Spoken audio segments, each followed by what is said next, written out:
Ontem eu fui ao Supremo, a decisão foi na última hora, vocês surpreenderam. Hoje resolvi não ir. Motivo? Obviamente eu não sabia o que ia acontecer. Mas vamos lá. Eu espero hoje botar um ponto final nisso aí. Parece que tem algo pessoal contra mim. E a acusação é muito grave. E são infundadas. E não é da boca para fora. Eu vou demorar um pouco, mas tem muitas novidades para vocês. Vamos começar no final. Quando as eleições se acabarem. No dia 2 de outubro, 2 de novembro,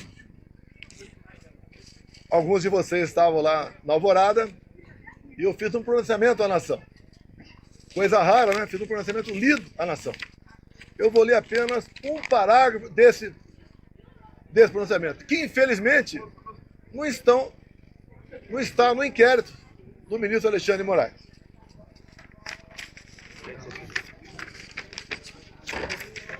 Lá, o terceiro parágrafo, bem curtinho.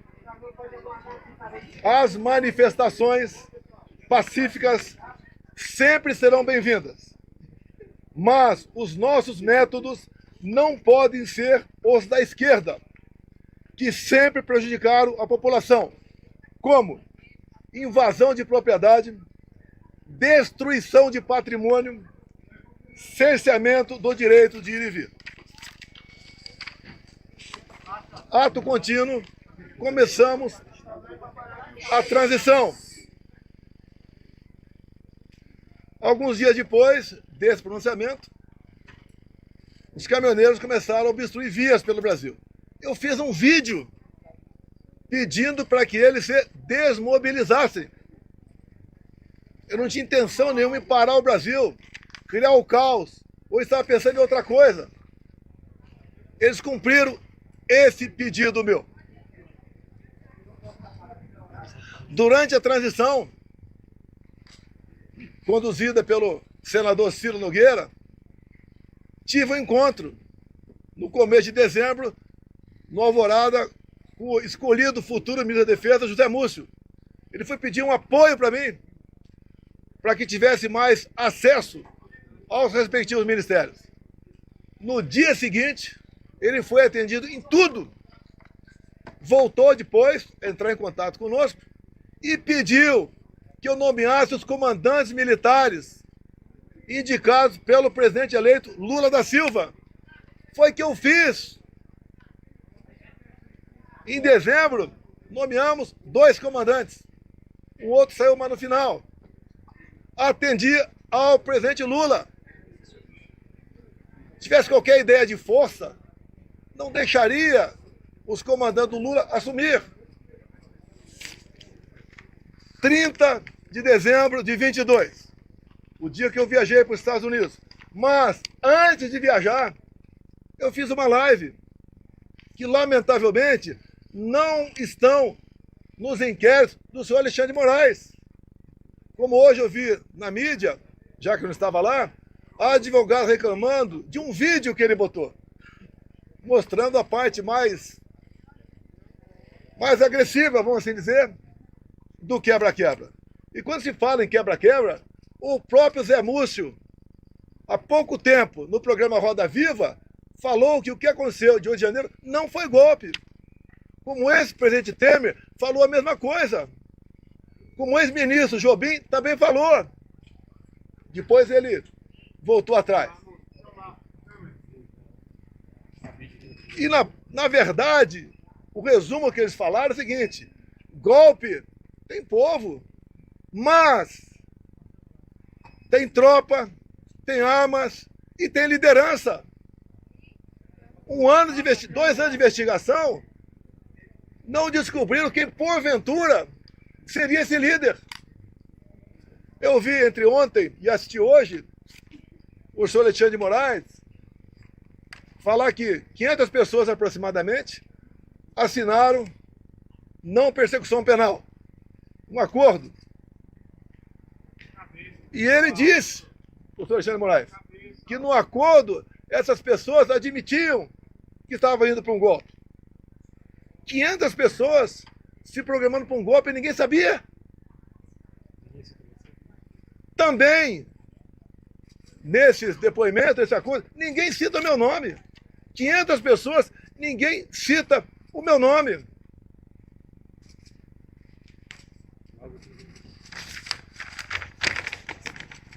Vamos aqui para a live de 30 de dezembro, o dia que eu viajei para os Estados Unidos.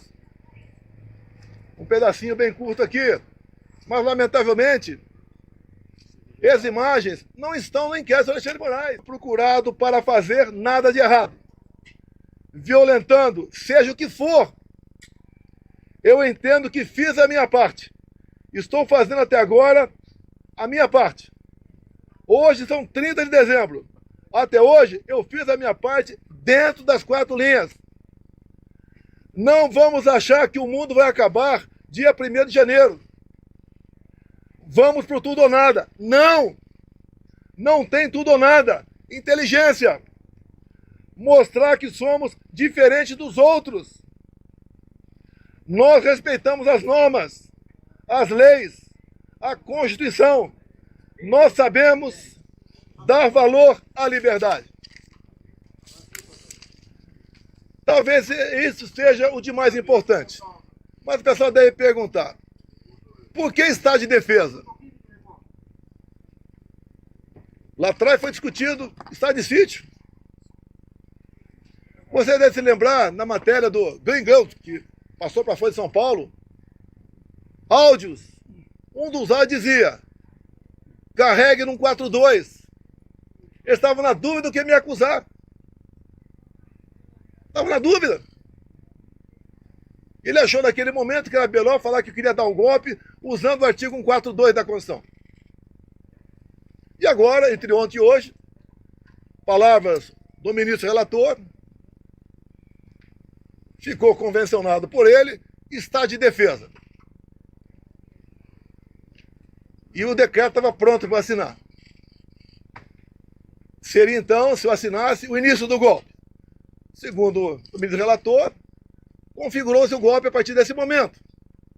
Mas, antes de hipotética assinatura de um decreto de estado de defesa, como está no artigo 136 da Constituição, o presidente da República tem que convocar os conselhos da República e da Defesa. Aí seria o primeiro passo. Não adianta botar um decreto na frente do presidente, de estado de defesa, e assinar, está resolvido. Não convoquei os conselhos da República e da Defesa. Nem as preparatórias houveram para isso. Se é que você trabalhar com o dispositivo constitucional, é sinal de golpe. Golpe não tem lei, não tem norma. Golpe tem conspiração. Com a imprensa, o parlamento, setor do Poder Judiciário, setor da economia, fora do Brasil. Forças Armadas em primeiro lugar. Sociedade, empresários, agricultores. Aí você começa a gestar um hipotético golpe. Nada disso houve. Agora, por que se comentou estado de defesa, estado de sítio? Para a gente desmontar de vez essa história de golpe em cima de um dispositivo constitucional. 2014, acabaram as eleições, Dilma ganhou de Aécio Neves. O que o PSDB fez? Contratou uma auditoria externa. Talvez para dar mais credibilidade ao parecer final. Conclusão, parecer final da auditoria externa contratada pela PSDB sobre eleições. As urnas são inauditáveis. Não sou eu que disse isso. Isso foi em 2015. Eleição em 2014. Desde 2012, eu já tinha ações dentro da Câmara dos Deputados pelo voto impresso. Antes de mim, Flávio Dino foi claro, dizendo que perdeu umas eleições por causa do voto eletrônico. Antes disso também, Carlos Lupe, do PDT, inserções de programa eleitoral gratuito, ele disse: eleições sem voto impresso é fraude. E foi ele que entrou com uma ação contra mim no TSE. Outros 10, 12 falavam a mesma coisa. Eu não era sozinho, não estava sozinho na defesa do voto impresso. Eu não sou obrigado a acreditar, confiar num programador. Eu confio na máquina. Não sou obrigado a acreditar num programador. Em 2015, eu, deputado Jair Bolsonaro, aprovou uma emenda numa proposta de lei eleitoral, cujo relator era Rodrigo Maia, permitindo o voto impresso. A senhora Dilma Rousseff vetou. Foi derrubado o veto. Na Câmara, algo surreal. Até o PT votou para derrubar o veto.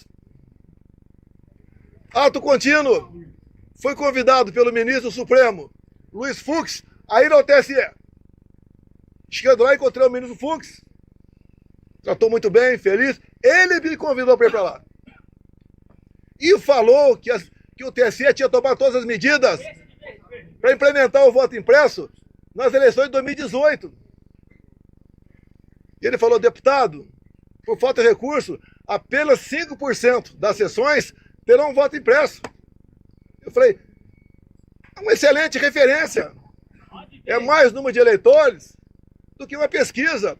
Eu só faço um pedido para o senhor: pulverize as urnas. Ele falou: já está programado, serão pulverizadas. O TSE começou a preparar. Tem um vídeo do ministro Gilmar Mendes, ministro Barroso, elogiando a nova urna eletrônica com a impressora do lado. Bem, poucos meses depois, por 8-3, o Supremo Tribunal Federal disse que a urna era inconstitucional. Essa ação foi proposta pela senhora Raquel Dodge, na época, chefe do MP. Porque a impressão do voto, segundo o Supremo e ela, segundo o Supremo e ela, a impressão do voto colocava em risco a segurança das eleições, o sigilo do voto. Esses foram os argumentos. Deixo claro que na Venezuela só foi possível detectar fraude o ano passado por causa do voto impresso. Foi a primeira vez que a Venezuela adotou o voto impresso. Por que a Venezuela fez isso? Já que o sistema eleitoral deles era exatamente igual ao nosso.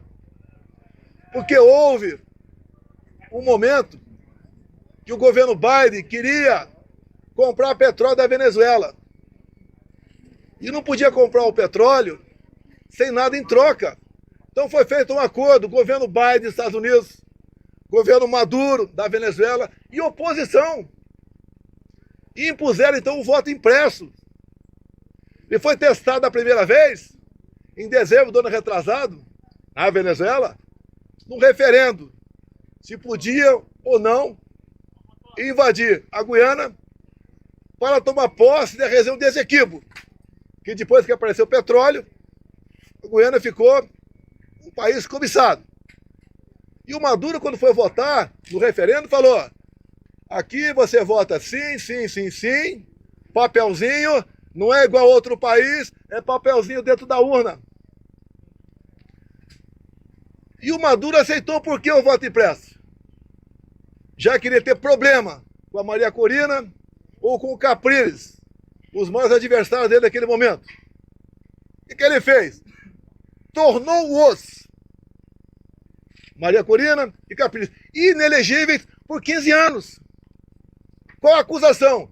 Atos antidemocráticos. Subiram no carro do som e criticaram o governo Maduro. Isso passou a ser ato antidemocrático. A gente começa a lembrar um pouquinho do Brasil ou não? As duas oposições mais fortes, fora da ficha eleitoral, o Maduro pensou que fosse entrar em campo e ganhar para o WO. A Maria Corina organizou seu partido, organizou bases, fez um movimento por toda a Venezuela, muito parecido com o meu aqui, onde a multidão ia atrás. 300 mil mortes em São Paulo, milhares de pessoas por todo o Brasil. Tiveram as eleições. A Maria Corina se organizou, não vou entrar em detalhe aqui, se organizou. Quando começou a apuração, chegando na casa de 70%, o que o Maduro fez? Suspendeu. E logo depois, se autodeclarou eleito presidente da Venezuela, ou melhor, reeleito. Mas a oposição tinha boletim de urna, tinha atas. E essa questão se alastrou fora da Venezuela. Chegou-se à conclusão, então, que tinha havido fraude por parte do Maduro. E tinha que encerrar as eleições por ali, caso contrário, ia dar a vitória do Edmundo, o candidato da Maria Corina. E dali para frente vocês sabem a história.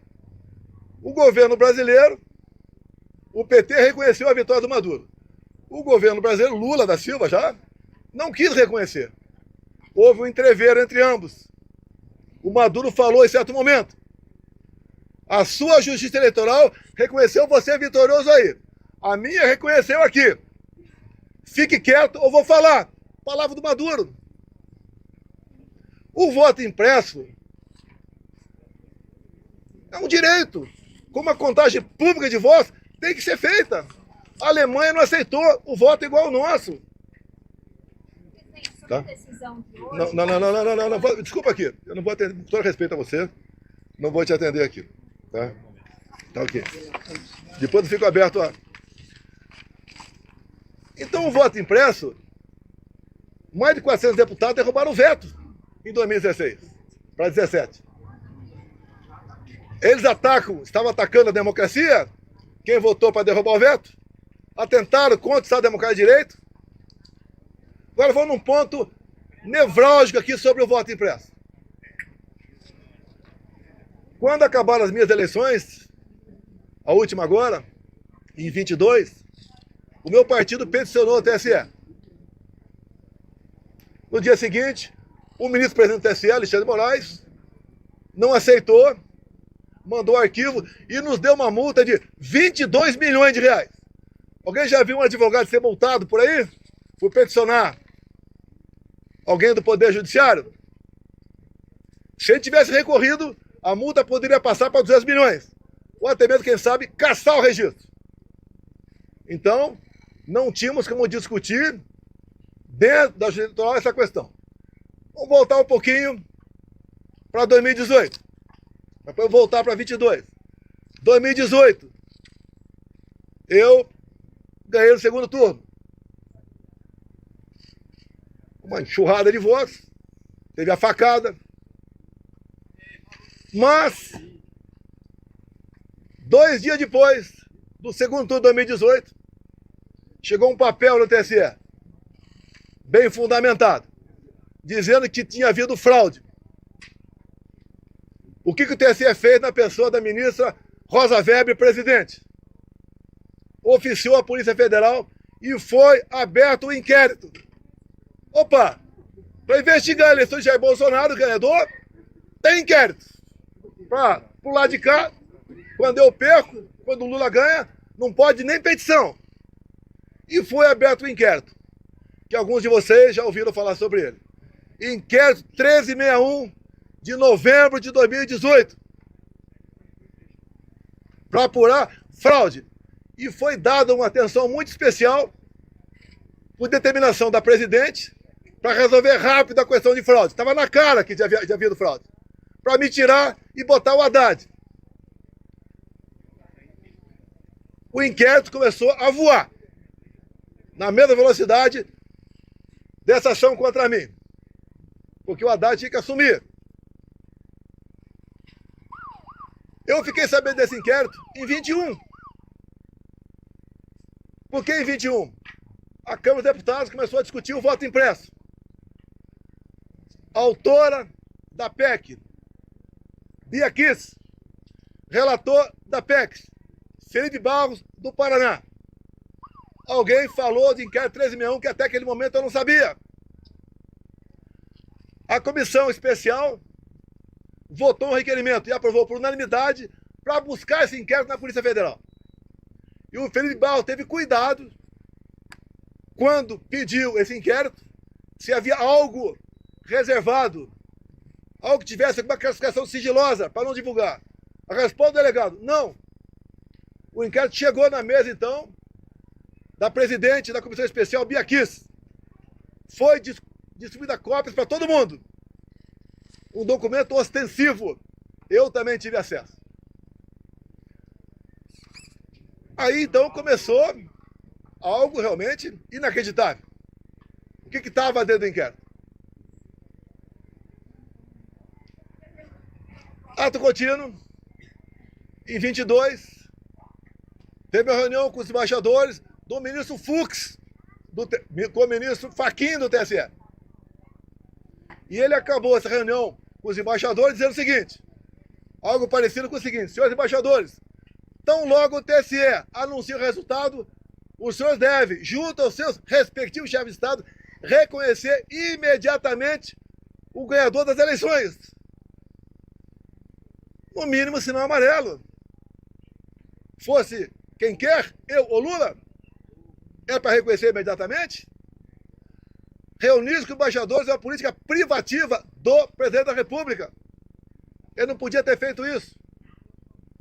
Conhecedor do inquérito 1361, convidei os embaixadores, 2 meses depois, a comparecer no Alvorada. Convidei o ministro Fachin a comparecer também, é tudo aberto, dentro das 4 linhas. Ele não foi. Ali eu mostrei o que era o inquérito 1361.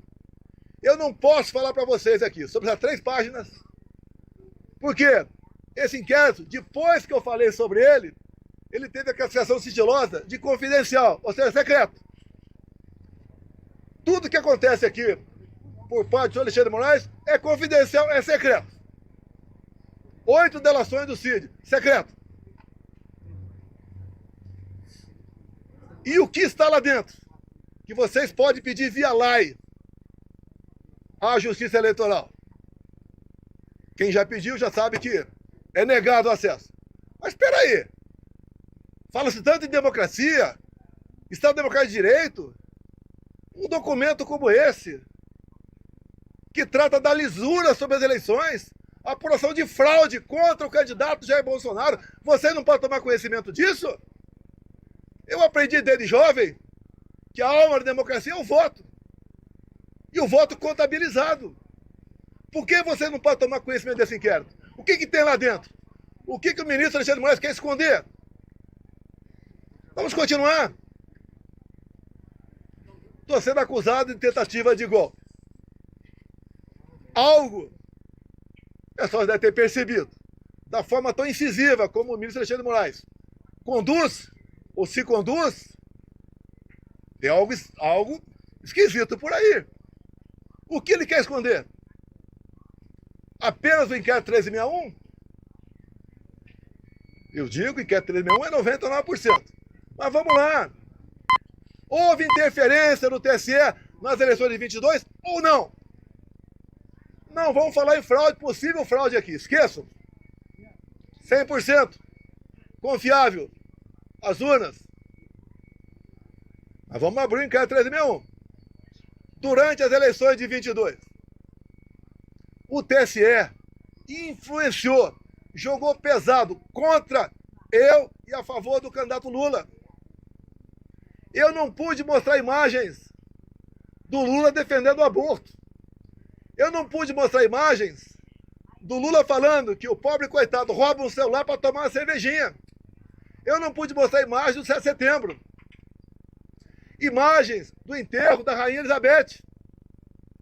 De parte do meu discurso na ONU. O Lula ao lado de ditadores. Eu não podia mostrar nada. Eu não pude mostrar a imagem do Lula com o gorro CPX na cabeça. Que eu me reuni com embaixadores aqui. Ele foi no Morro do Alemão, se reunir com líderes comunitários que só são eleitos com apoio do tráfico. Eu não pude mostrar nada. Na reta final, 1,5 milhão de inserções da rádio foram negados. Nordeste especial, a grande parte lá não apareceu. E como fomos reclamar, ainda fomos advertidos. Culpado a nós. Assim se comportou o sistema eleitoral. E mais ainda, mais grave, a diferença foram 2 milhões de votos. Está no papel, 2 milhões de votos. O TSE fez uma campanha massiva para que jovens de 16, 17 anos retirassem seu título. Essa faixa etária, 75% vota na esquerda. Mais de 4 milhões de jovens retiraram o título.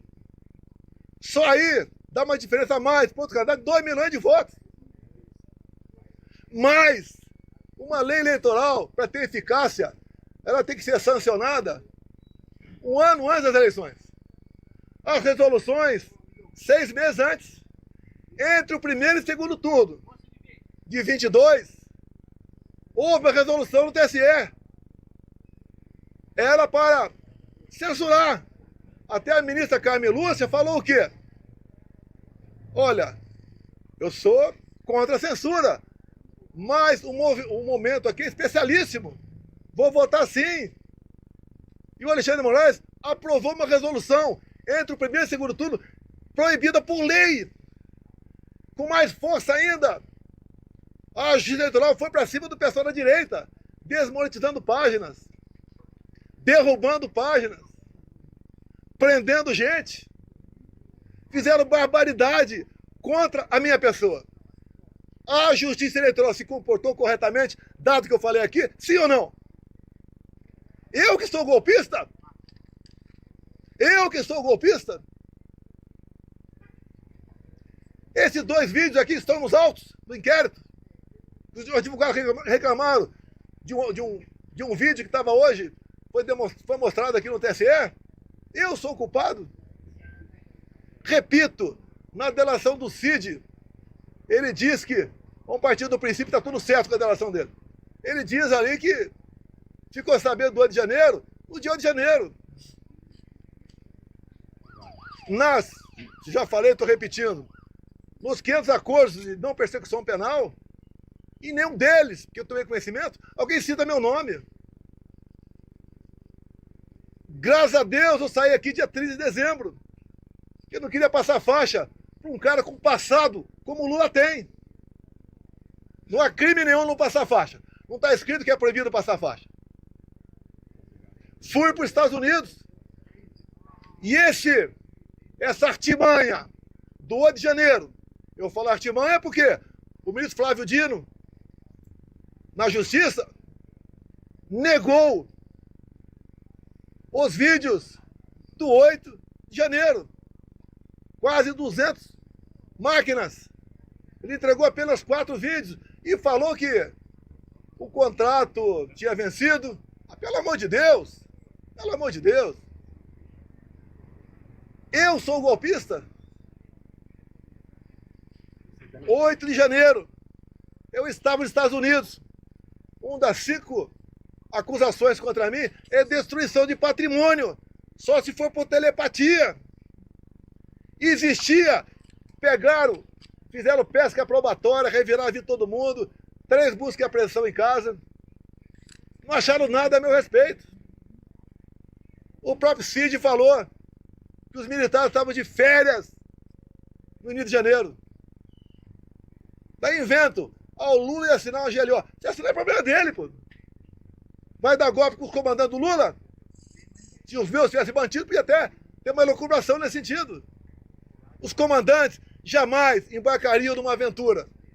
Discutir, como disse o então comandante do Exército, meu, discutir hipóteses de dispositivos constitucionais, isso não é crime.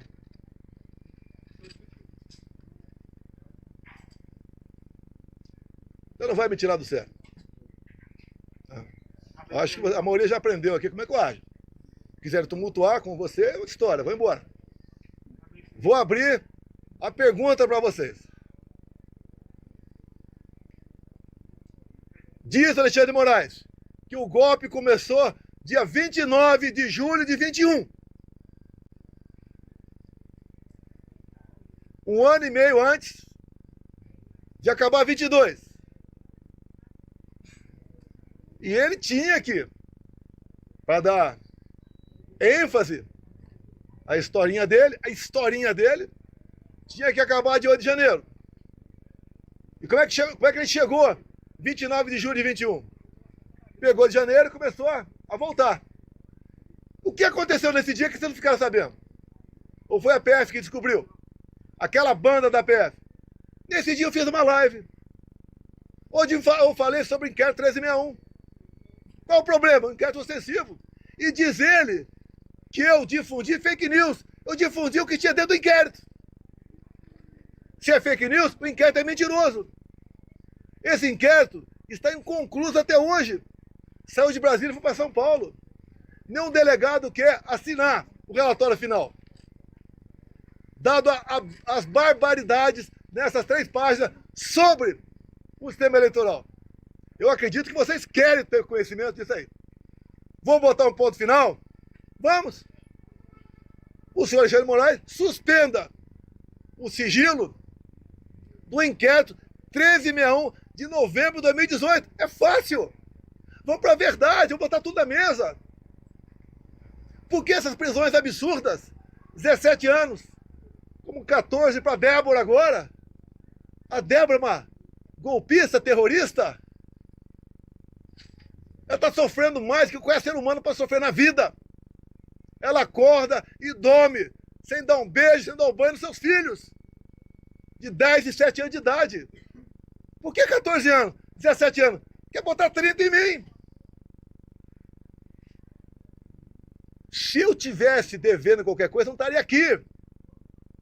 Fui para os Estados Unidos, graças a Deus, que se tivesse aqui de 8 de janeiro, estaria preso até hoje. Ou morto. Que é o sonho que sei que é de alguns aí. Que eu preso vou dar trabalho. Não vai acontecer não, deixa contigo, presidente. Então, aqui está grande parte, quase toda a verdade que interessa. Repetindo, 2 de novembro de 22. Quando eu falei com a imprensa, li um papel e começo dizendo que vão sentir saudade de mim, como estão sentindo hoje. Vou estar o mês que vem no Rio Grande do Norte com o senador Marinho, como já tive outras vezes, depois das eleições. O tratamento é excepcional. Porque o João 832 eu usei na campanha e durante meu mandato. A verdade dói, mas o povo entendeu que a verdade é necessária. É picanha, de gás, cervejinha. Não tem nem ovo agora. A inflação está aí. O povo não quer mais confusão. Por isso que eu falo em anistia. Eu duvido que uma mãe aqui não se coloque no lugar da Débora e não queira anistia. Não é encontrar nenhuma arma aqui. Eu estou sendo acusado junto com essas pessoas que foram presas. Tentativa armada. Que arma? Mas no Senado aqui, as armas apreendidas foi um estilingue, meia dúzia de bolinha de gude, mais nada. O que mais? Uma senhora com a Bíblia. Agora, as coisas aconteceram antes do pessoal que estava no acampamento vir para cá. Porque tem vídeo de pessoas comuns mostrando um cara sozinho quebrando tudo por aí. O próprio Lula tem vídeo dele falando: temos que saber quem deixou abertas as portas aqui do Palácio. Foi facilitado. Quando aconteceu o 8 de janeiro, a imprensa só mostrava uma imagem, escolhida a dedo, só uma. Aquele cara magrinho, né? Com uma camisa, a minha estampa na barriga, derrubando o relógio. Só mostrava isso. Alguns dias depois, o Lula estava fora do Brasil, acho que era a China, defendendo a mudança do padrão dólar. 3 dias depois, a TV CNN mostrou as imagens do G. Dias lá dentro. Junto com perigosos, terroristas e golpistas, ele andando à vontade lá dentro. Dorme aqui embaixo, no meu tempo, por volta de 60 militares. A maioria cabe soldado, armado. E a ordem é qualquer negócio, ir pro pau, armado, um fuzil. Alguém viu algum soldado armado nesse dia? Facilitaram a entrada deles. Não resta mais dúvida tocante a isso. Comigo, até o ministro Fux falou hoje, né? Que teve um 7 de setembro que ele ficou preocupado. Daí ele falou, graças à Polícia Militar do DF, nada aconteceu. Naquela época, o ministro Fux falou comigo, eu era presidente. O ministro, fique tranquilo, o nosso pessoal não faz baderna. Quando acaba o movimento, não tem papel no chão. Se é na Paulista, não tem um vidro quebrado. Não tem um cesto de lixo incendiado. E numa boa. Sem problema nenhum. O que assusta um outro lado, quando se fala em sistema? E comigo foi diferente. Deus me deu a segunda via e me deu um mandato. E eu montei um ministério técnico, coisa que vocês nunca viram na vida de vocês. Como agora, continua um balcão de negócio. Ministério estatal, bancos oficiais. Comigo não tinha isso. Apesar da pandemia, que a gente lamenta as mortes, gastamos R$1 trilhão. Reflexo da guerra. Terminamos 22 com saldo de 54 bilhões.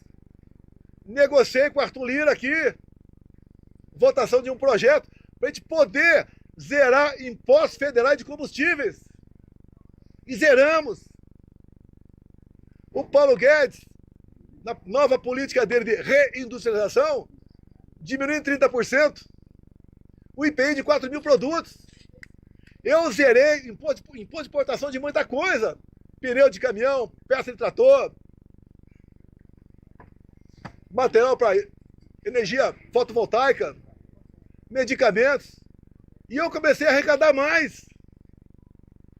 Com esse governo, só se fala em taxa. O Lula só acerta quando ele revoga uma medida sua ou de um ministro seu, com a portaria de carimbar a validade do ovo. Ele só acerta quando revoga. A imprensa fala que, parte da imprensa, que Copacabana flopou. Flopou. Eu não sei quantas pessoas tinha lá. A USP, com o pessoal com cabelo colorido, falou que tinha 18 mil. Ou tinha um quarto de Maracanã. Um quarto de Maracanã. A PM falou 400 mil. Mas nós levantamos que tinha mais de 3 milhões de pessoas assistindo via internet. Como, por exemplo, a Rádio Ouro Verde. 3 milhões e meio. Corrigindo aqui, 3 milhões e meio de pessoas. E quando eu falei em concentrar no Rio, com todo respeito aos parlamentares do meu lado, se eles fizessem um movimento na cidade dele, ia ter uma certa repercussão. Que eu queria que o pessoal ouvisse o que eu falei, o que o Malafaia falou, o que o Nicolas falou. Vamos mudar um pouco esse repertório para São Paulo. Vamos ver se a Damares fala. A Michele volta para lá, porque ela estava em convalescença. Agora, dia 30, agora, vai ter o movimento da esquerda. Estou até promovendo. O movimento da esquerda na Paulista. Qual é a pauta? Prisão para o Bolsonaro. E sem anistia. Lá não tem mãe, não. Que não se coloca no lugar da Débora. Vamos ver quantas pessoas vão para lá. Na semana seguinte, 6 de abril, vai ter o nosso. Tudo acertado com o Tarcísio. Devemos ter pelo menos 6 governadores. Mais de 50 parlamentares. Vamos continuar nessa luta. Da anistia. A anistia é perdão, é passar a borracha. É fazer o Brasil voltar à sua normalidade. Eu não quero confronto. Eu quero o bem-estar do meu povo. Não tenho obsessão pelo poder, tenho paixão pelo Brasil. E quando alguns falam inelegível, por que eu estou inelegível? Porque me reuni com embaixadores? Não foi com traficante no Morro do Alemão, não. Abuso de poder político? Qual voto eu ganhei junto a embaixadores? A outra inelegibilidade, abuso de poder econômico. Acabou aqui o 7 de setembro. Com toda certeza, 1 milhão de pessoas aqui. Parecia uma plantação de girassol amarelo. Deixei minha faixa. Acabou o 7 de setembro. A estrutura dos palanques que estavam por lá de lá, subi no carro do som Cida Malafaia. E ali, eu fiz o pronunciamento. E que coisa ridícula.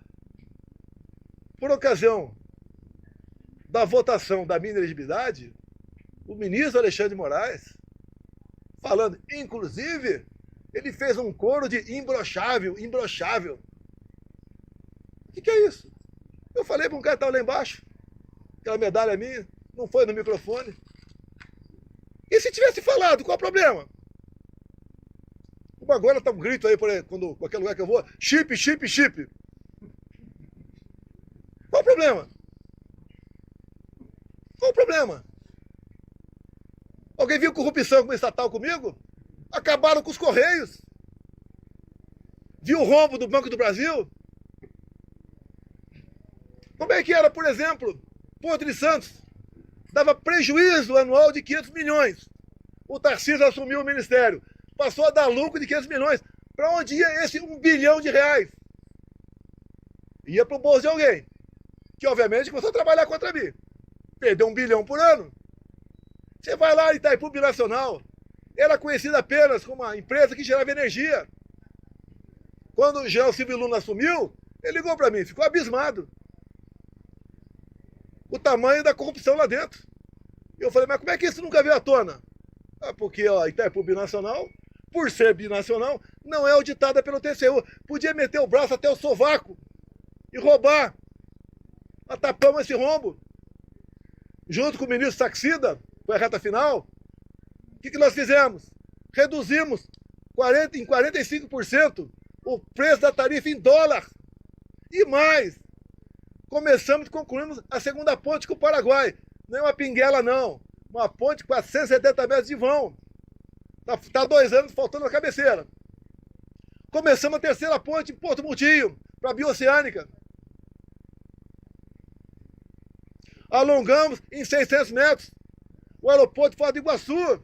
Levou água para o Nordeste. Vamos terminar Itaipu aqui. Atendi o governador Ratinho, asfaltando em 43 quilômetros. Também a pedido do Felipe Barros. Asfaltamos a Transboiadeira, 43 quilômetros. Atendemos, com pequenas obras de infra, mais de 50 municípios. O então secretário da Pesca, Jorge Seife, começou a tratativa com o Paraguai para nós praticarmos a piscicultura no Lago de Foz.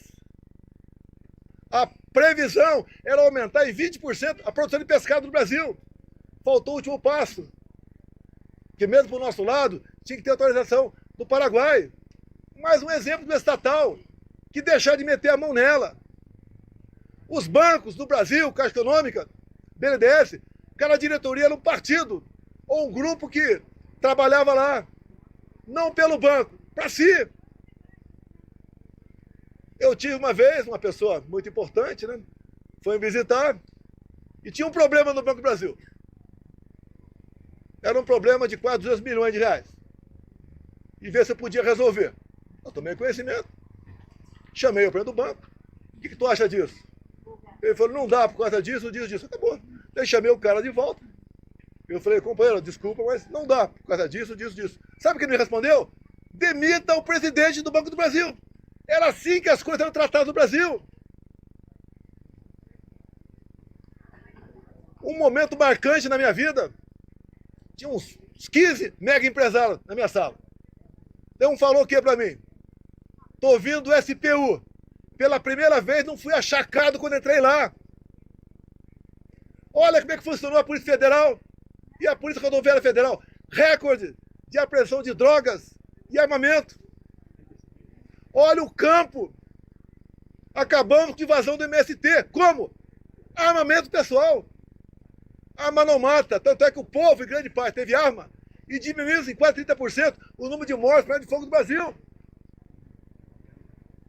O Tarcísio foi um gigante. Acabamos com muitas balsas pelo Brasil. O Marinho levou água para o Nordeste. Com Saxida na reta final, acertamos toda a documentação para eólicas offshore na costa do Nordeste, para gerar o equivalente a 50 Itaipus.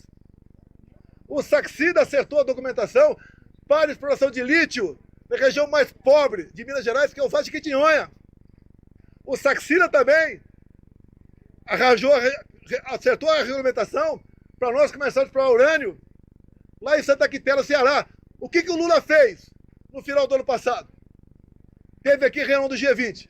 Assinou 37 memorandos e acordos com a China. Entre os acordos, entregou o nosso urânio para a China. Acordos têm que passar pelo parlamento. E a comissão inicial é Relações Exteriores e Defesa Nacional. Por isso, eu me empenhei, junto com o nosso partido, ninguém foi violentado por causa disso, a indicação seria do Eduardo Bolsonaro. Com toda certeza, pressão de fora, bateu aqui dentro. O Lula quer botar o Brasil no colo da China. É só vocês da imprensa tomarem conhecimento dos 37 memorandos e acordos. Até acordo satelital. O que o Lula quer? Quer uma internet dele. E a China aqui dentro. Não tem como esse país ir para frente. Não tem. É impossível esse país ir para frente. Temos potencial para dar um salto enorme. Por que não vai para frente? Grupelhos. E quando eu acabo com o loteamento, ou em grande parte, desses loteamentos, em estatais, em ministérios, em bancos oficiais, eu estou dando um golpe nessas pessoas que sempre se viveram na sombra do poder. Botamos um ponto final. Se eu fosse tido um presidente, mané, né, como outro qualquer, ninguém está preocupado em processar. Me pinto agora nesse inquérito como o maior criminoso da democracia. Eu não interferi no TSE, o outro lado interferiu. Eu não soltei nenhum bandido para disputar a eleição. Não tem nada para dar acesso a esse país. Vou encerrando, abrindo para alguma pergunta. Presidente, o senhor teme uma Pessoal, eventual prisão agora? pessoal, obrigado aí. Os advogados estão orientando aqui a não dar. Presidente, Pessoal, obrigado aí. Como que o senhor sentiu sobre o julgamento, presidente?